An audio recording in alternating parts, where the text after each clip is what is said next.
In California, the battle over same-sex marriage takes another turn. The state Supreme Court has upheld Proposition 8, reversing legalized gay marriage. CNN's Dan Simon is joining us from San Francisco right now. What does it mean, first of all, this decision today, Dan, for the thousands of people, the same-sex marriages that did take place?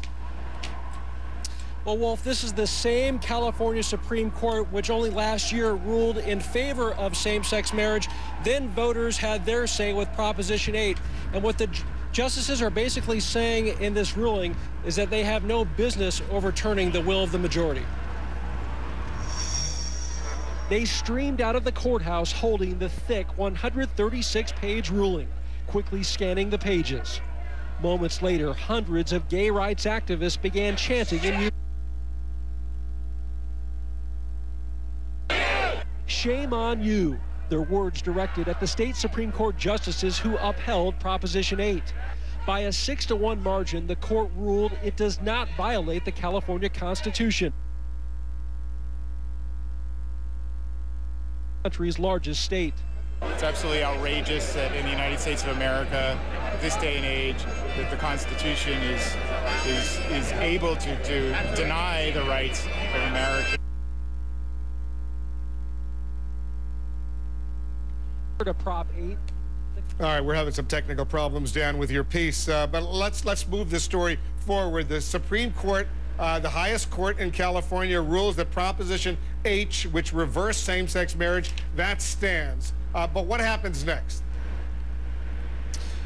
Well, what happens next is the gay rights advocates are going to put this issue back on the ballot. And yes, on equality, it's one of the largest gay rights organizations in California, is already vowing to put this issue back on the ballot as early as next year. But again, what this ruling does, there are two things here. Number one, going forward, same-sex marriage here in the state of California is considered banned, cannot happen. However, the 18,000 or so same-sex couples who got married prior to Proposition 8, those marriages are still considered valid. But we should tell you that this issue is far from over. Expect a marriage issue to appear on the ballot perhaps as early as next year. All right, Dan Simon, thanks very much. Historic day out in California. It is obviously important to all of us that homosexual marriage does not become the law of the land.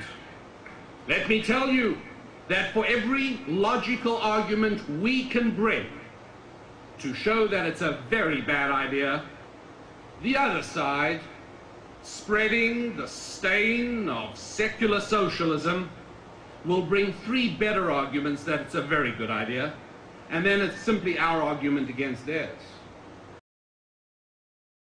It turns out that you have to go into rehab if you use the word faggot. So